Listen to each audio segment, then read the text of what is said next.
Today we are talking about how to create a story in ProptechOS.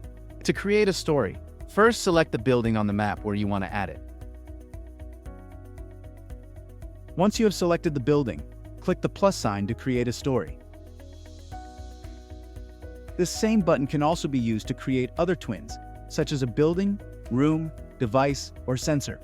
However, since we have already selected a building, the default is to create a story.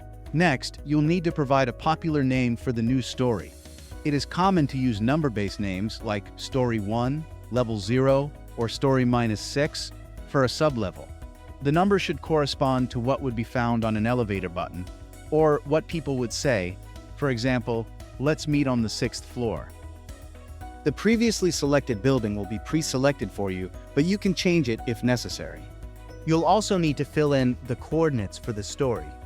The common format for local coordinates is 0 for latitude and longitude, but specified altitude, which indicates the height of the story. Global coordinates are inherited from the building. We've pre-selected the coordinates for you, but feel free to adjust them as needed. Once you have completed these steps, simply click the Create button, and your new story will be created.